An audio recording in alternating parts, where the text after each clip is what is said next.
Okay, welcome to another Orbiter 2010 video. Can you guess what this video is going to be? It's going to be another installment in my moon hopping series where I'm here at Jupiter and we're hopping all the way from the farthest moon, which is Callisto, down to Ganymede, which is where we're at right now. We're on our way to Europa, then we're going to go to Io, and then we're done. In the last video, the last one preceding this one, we set up our plan here at Ganymede to head off to Callisto using the target intercept program. Got everything all dialed in, kind of figured out when the best time to leave would be. And if we did our planning correct, then we pretty much found the very best DV solution. It's possible that we could get even a little bit lower if we really played around with it. And if I weren't recording videos, I certainly would. But there's a time where you just kind of have to say, yeah, this is good enough, we're going to take it. We also set up the surface launch program in the previous video so that we're ready to go. And I'm going to go ahead and switch camera views. So all we have to do now is lift up off the landing pad and take off. And I decided that instead of waiting to 3600, that we're going to try TEJ 5000. I just seem to remember in the back of my mind somewhere Dimitri telling me that 5,000 seconds was about the right time to go. And I know when I got up off of Callisto and got into orbit, I somehow managed to leave. Either I left a little bit too early or perhaps a little bit too late. I'm not sure which, but in any case, we're going to try 5,000 seconds this time. Before we go on, let's check our notes and just see that we've covered everything. So we've done that. We've set the orbit, we've set the target altitude, and we've done all that. Now when we're ready to launch, just launch per the usual method and use Surface Launch Program as your guide to determine your launch heading and to help you stay on target while getting into orbit. What I mean there is after you take off, you will have a relative inclination in Surface Launch MFD. Actually, it's not Surface Launch MFD. In IMFD's Surface Launch Program. Need to be just more clear on that.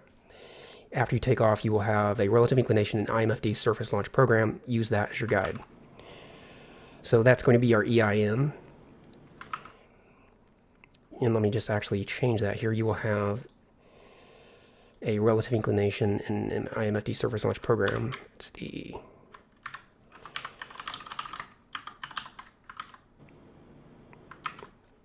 EIN value. Just to be clear, so that people aren't looking for RINC like we have everywhere else. And use that as your guide. Okay, so that's the next thing. And then once we achieve orbit, we'll do that. But first of all, let's take off. All right, so we're going to have a heading of 51.6, and that's almost behind us. So which way's better? Actually, not sure which way I should rotate. Let's see, 270. All right, let's think about this. So if we go 290 minus 50, then we have to rotate 240 degrees. That's longer, so we need to go to the right. Okay, so just check everything out. Quick sanity check. Make sure we're not forgetting anything. If we are, we'll buy it along the way. Go to rotation. And we'll bring up, we'll have retro doors open just in case we make a mistake and overshoot our target altitude. Of course, we won't do that because we're really good pilots. Bring up Orbit MFD, or you can have Surface MFD. They're both pretty handy. And when I do my own flying off camera, I have a whole slew of MFDs open on my second monitor, so I would have all these open. But for the initial hover process, it can be a little bit better to have Surface up. Okay, so time is at real time, so let's hover. And we're hovering. Raise the landing gear, and we need a 51 point. We wanted to go to the right, 51.6 degree heading, and it's good that, unlike Transx, IMFD continually gives you that information, because as soon as I lifted up, I couldn't remember what heading I had to go to. So if I were using Transx, I would have had to settle back down on the landing pad just to see what heading I needed. I'm overshooting. Oops. So 51.6, going to be almost all the way to 52. Probably right about there. Okay, get rid of a little bit of that hover, full power on the main. Now eliminate all the hover, pitch up a little bit. And the reason it's nice to have surface MFD up while you're initially getting into orbit is because you can see your vertical speed and your vertical acceleration. Right now we're going down, so we want to pitch back just enough to have a positive vertical acceleration, and that'll eventually get our vertical speed. Actually, we need to pitch up a little bit more for now. That'll get our vertical speed back above 0. Now it's above 0, so we're happy. And I like to basically just keep the vertical speed, really close to 0. Now, again, we want to watch our EIN. That's over here. That'll help us determine whether or not we need to yaw left or right. Once I have the initial hover and main engine engaged, I like to switch back over to orbit MFD. That's my preference. I'm more comfortable looking at this information, and we can tell if we're going up or down. For one, we've got the altitude readout there, and we also have the velocity vector. As long as the velocity vector is above the horizon, we know we're climbing. In fact, I don't want to climb too much, so I'm going to go ahead and pitch back down and just watch that the velocity vector does not settle below the horizon. That's the only thing we need to do. EIN's kind of stalling there a little bit, so let's yaw just a little bit to the right, see if that'll help or make it worse. Looks like it's making it worse. So a little bit to the left is helping. It's coming down a little bit more. Let's go a little bit more to the left, so we don't have too much farther to go before we'll be at orbital velocity. Let's bring the pitch all the way down to the horizon now. And let's get ready to yaw back to the right a bit. Okay, let's go start yawing to the right so we don't overshoot the EIN. Okay, let's go all the way to the right. Ooh, that's... Okay, I overdid it. That always happens. Okay, now we just got to watch the APA, because if we get too distracted by the EIN, we'll end up with an orbital altitude of 1,000,000 kilometers or something ridiculous. So watching the APA on orbit MFD on the right. Bring it up a little faster. And again, we're going for 30.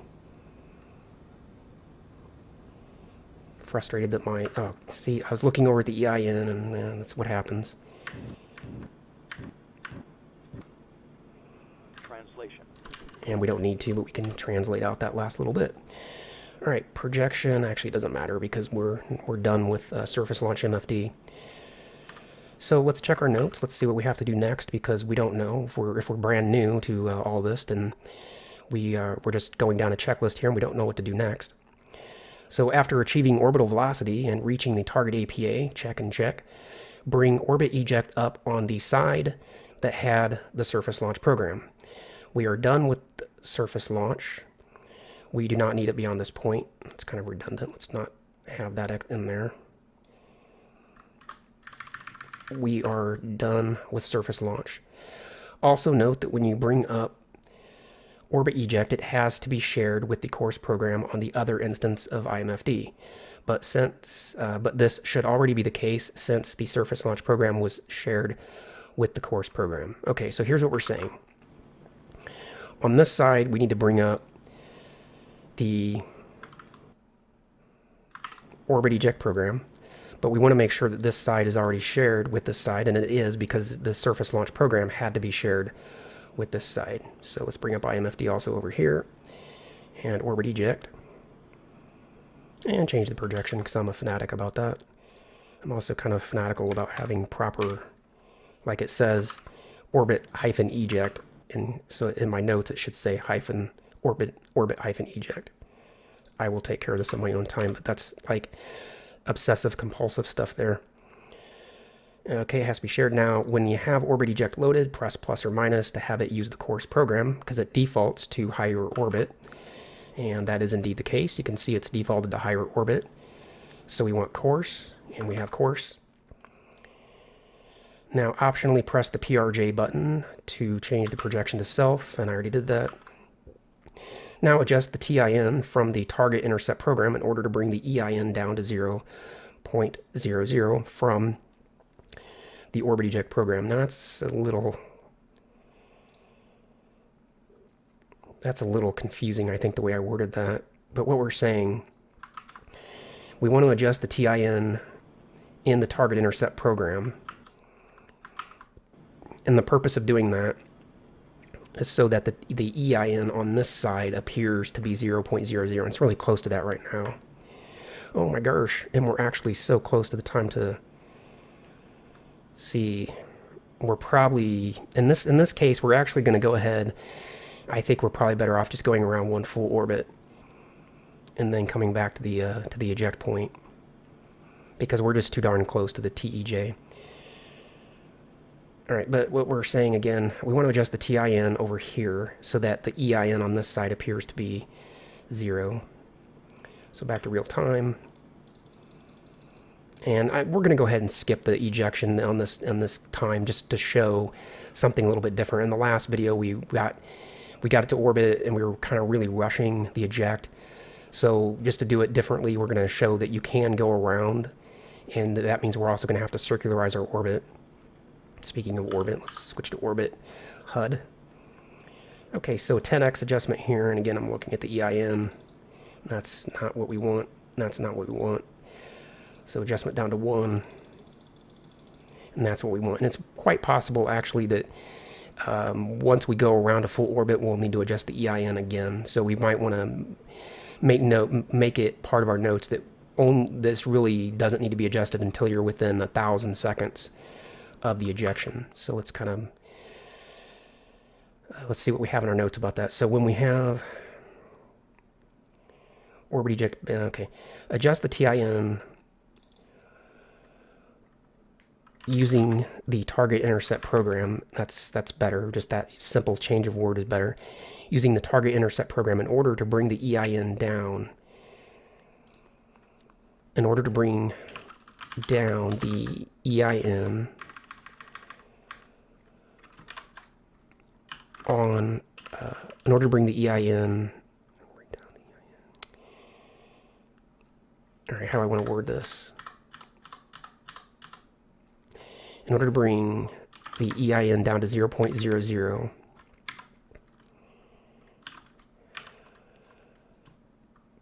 but note that you should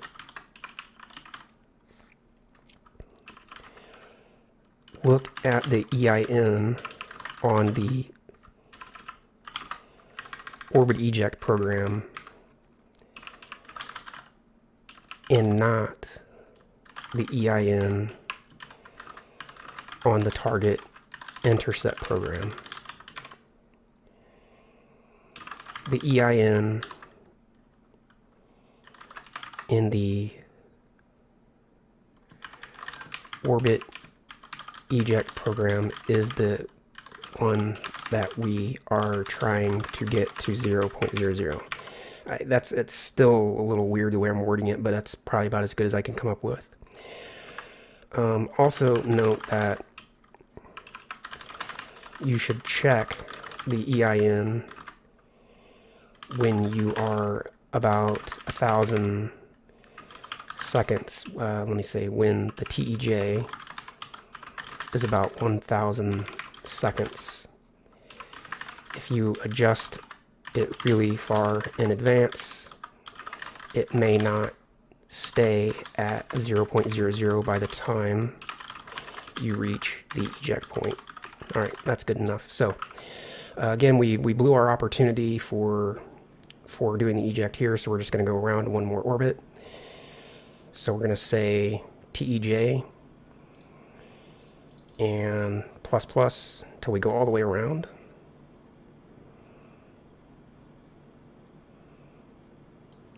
And now we're going to watch the DV to decide when we have the best orbit eject. So down to 1.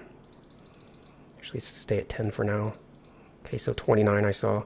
Now down to 1. And it should be when that blue line's right there. See, the blue line is right there at that point. That's going to be when the delta V is the lowest. Okay, and it is. And it doesn't matter, you know, if we're just a little bit before it or a little bit after it. Okay, so now the next step is to get within, let's say, 1,500 seconds of the time to eject.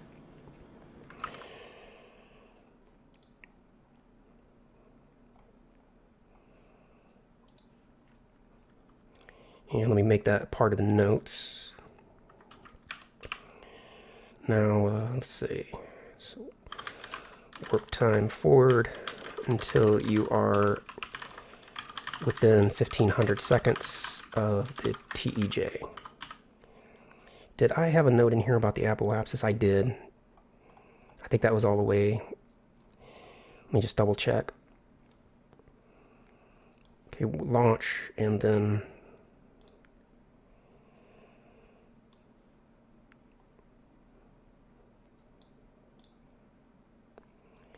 actually I don't have that in here. So let's make a note of that. Once you're, okay, after achieving orbital velocity, okay.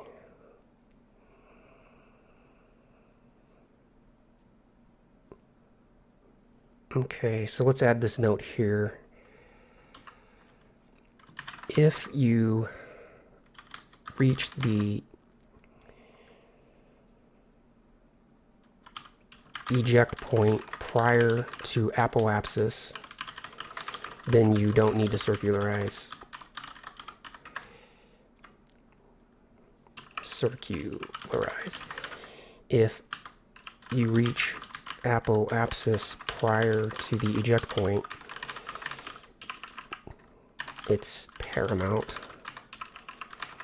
that you circularize your orbit. If you forget to do this, you will likely crash and die.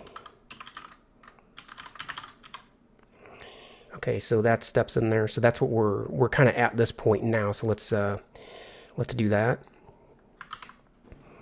We're going to circularize. Let's bring up orbit IMFD on this side. And we're 2,000 seconds out from circularization, so let's go around. And again, we'll do it manually. So prograde. I'm not going to do the fuel efficient method of getting to prograde, and we just need a second or two, probably about there. A little bit of power. Rotation. Translation. And there we have it, we're circular. So then we would do that step.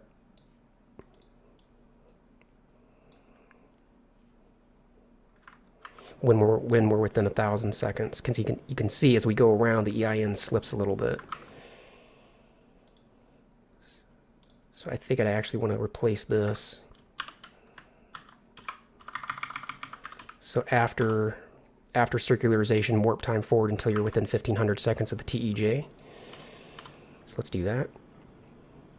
Let's go faster.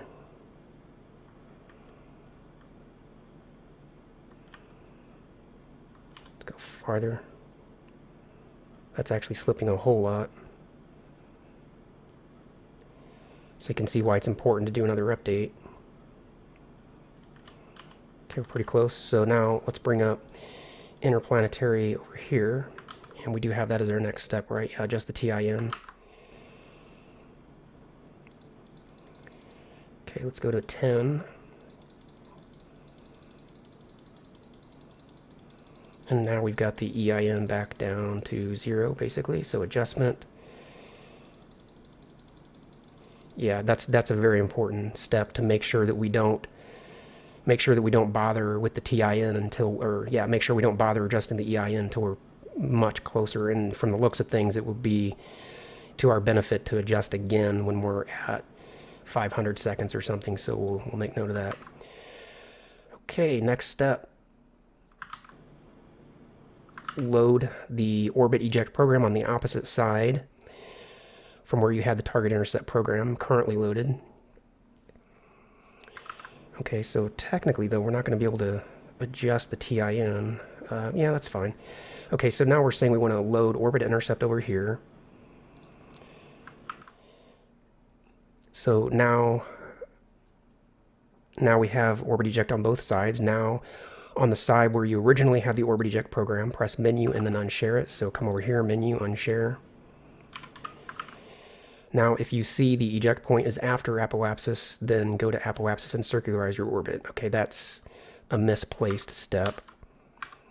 because we already took care of that in the previous one. I don't think that, I knew I had that in my notes somewhere, but I guess I just didn't really have it in the best position. So now number 3, if the TEJ is more than 1 orbit away from the time to eject, start by setting the TEJ to 0. Wait a minute, am I missing something here?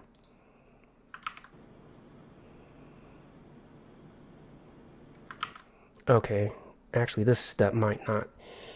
Yeah, I remember this. This is kind of a weird step that I'm not sure that it really is valid, because we kind of took care of this already. But basically what I was saying is that, if for some reason your TEJ ends up being 10,000 or something, 12,000, 15,000, then you need to basically reset it to 0 and then just set your TEJ to the actual eject point here. You know what? I think our DV actually went up quite a bit since we're going around one more orbit. Seems to me like it was quite a bit lower than that. So I guess going around the extra orbit wasn't a good idea, but we'll commit to it.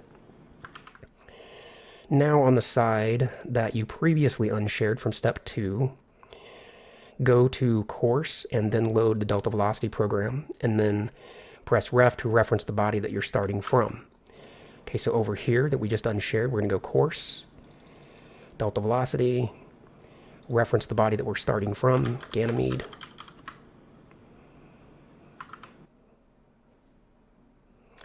Then press page to get to the other page of options and set your source as your vessel. Note, just type X and hit enter. Okay, so come over here, source, X, done.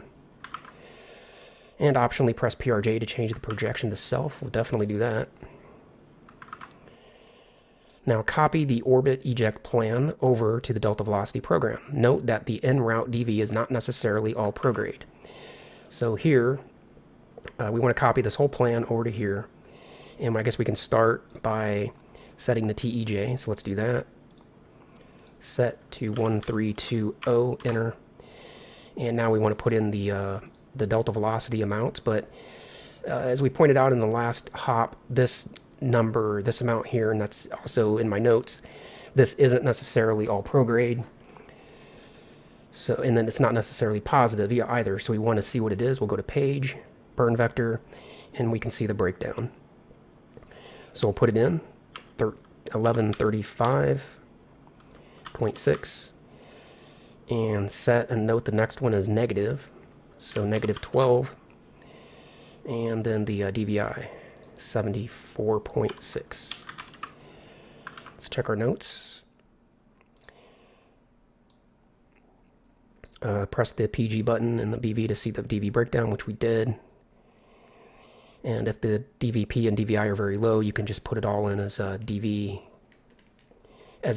In this case, that's enough that we probably want to put it in separately. This could potentially be just put in as 0, but it's obviously also constantly changing. So now load IMFD's map program on the side that has the orbit eject program and share it with the delta velocity program. So the orbit eject program is here. We want to load the delta velocity program on this side, but we want to share with this side first. I'm sorry, we want to load the map program on this side, but we want to share it first. So share with that, load map. Now what do we do? In IMFD's map program, press target to target the destination body. So let's target Europa.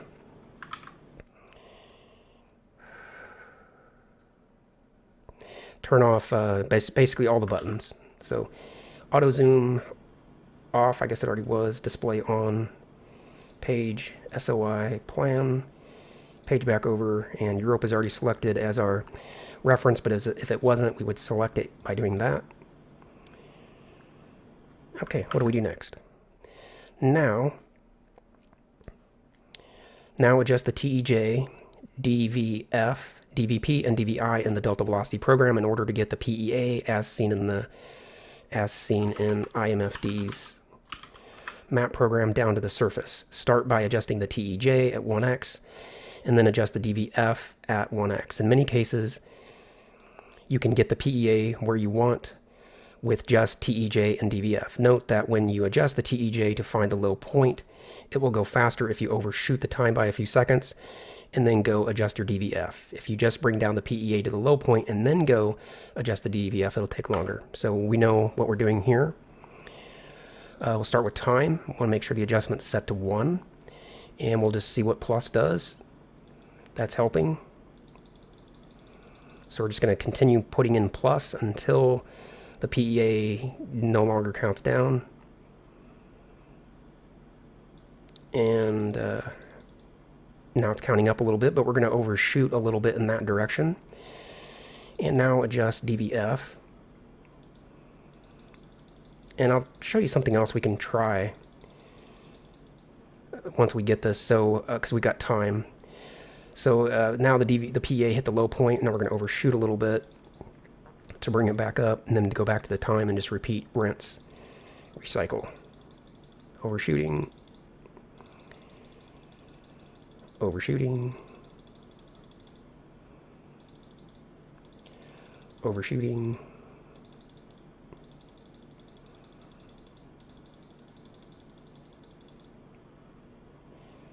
Keep going. It looks like we need to go quite a bit on the delta velocity. Now time. Okay, and you can see we'll get there eventually, but what I want to see if I want to see if I can get rid of all that DVI. So I'm going to set it to 0, just noting that it's currently 74. So I'm going to set that to 0 and just see now if I can adjust DVF and time and still get the PEA where I want it. So that's coming way down. Although, actually, now that I look at this, we may not want to do that because that's bringing... Looks like that's bringing us inside the orbit quite a bit, and that means that our encounter velocity is going to be higher. I think that's actually our encounter velocity there. And it's going up. So let me actually go back and put that back to 74.6. See, that shapes our orbit a little bit better, I think. So let's just try this again. But sometimes you can just eliminate the plane change and or the DVI and just get it all with time and prograde. But you do want to kind of maybe keep an eye on your encounter velocity because the faster you're going when you get there, the more braking you're going to have to do. So PEA, let's find the low point on the PEA.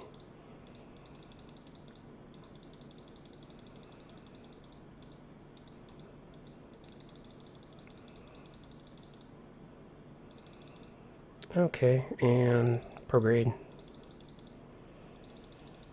And okay, I'm going to go back and forth. Now I'm almost at 30 minutes on this part of the video, so I'm going to go ahead and end it here. Since we do already have an example of all this in the previous hop, I'll go ahead and refine it off camera to get the PEA down to the surface. It'll just take a few more mouse clicks. So when we come back, we'll be all set up, and then we're going to do the burn in just a little over 1,100 seconds. If you like this part of the video, like it. If you didn't like it, don't like it. Subscribe to the channel if you're not already subscribed so you can be notified when I upload new orbiter videos.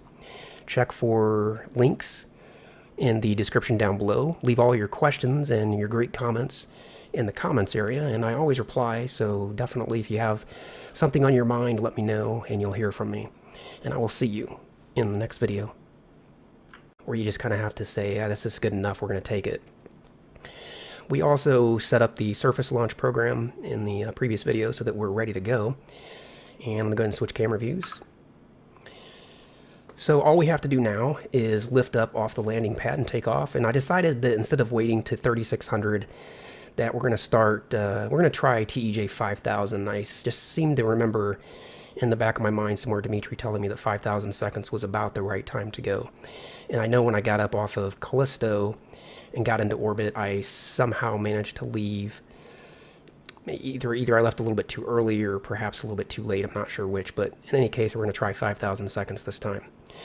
Before we go on, let's check our notes and just see that we've covered everything. So we've done that. We've set the orbit. It's the EIN value. Just to be clear, so that people aren't looking for RINC like we have everywhere else. And use that as your guide. Okay, so that's the next thing. And then once we achieve orbit, we'll do that. But first of all, let's take off. All right, so we're going to have a heading of 51.6, and that's almost behind us. So which way's better?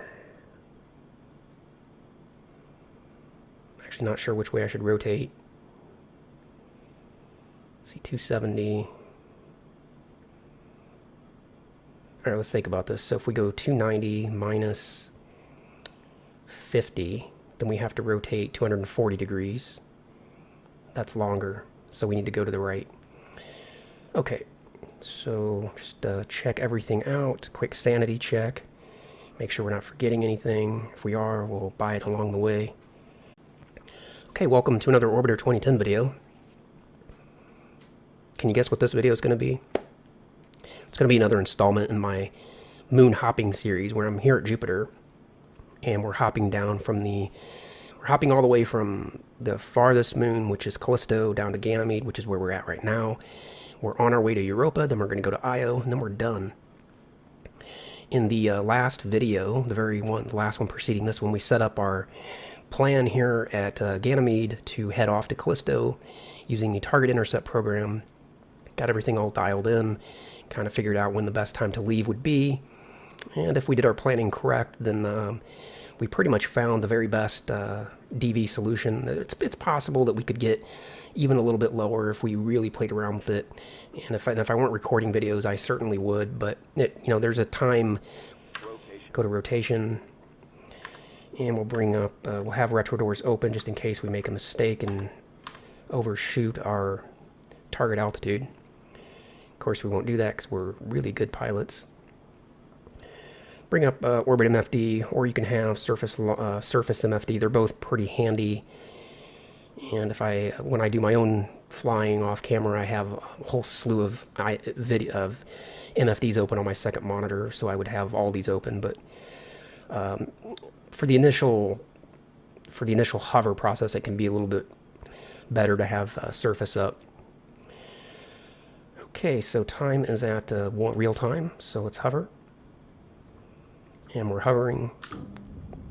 Raise the landing gear, and we need a 51 point. We wanted to go to the right, 51.6 degree heading, and it's good target altitude. And we've done all that. Now, when we're ready to launch, just launch per the usual method and use Surface Launch Program as your guide to determine your launch heading and to help you stay on target while getting into orbit. What I mean there is after you take off, you will have a relative inclination in Surface Launch MFD. Actually, it's not Surface Launch MFD. In IMFD's Surface Launch Program.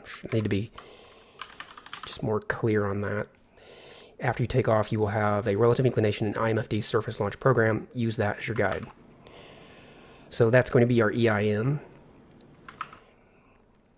And let me just actually change that here. You will have a relative inclination in IMFD Surface Launch Program. It's the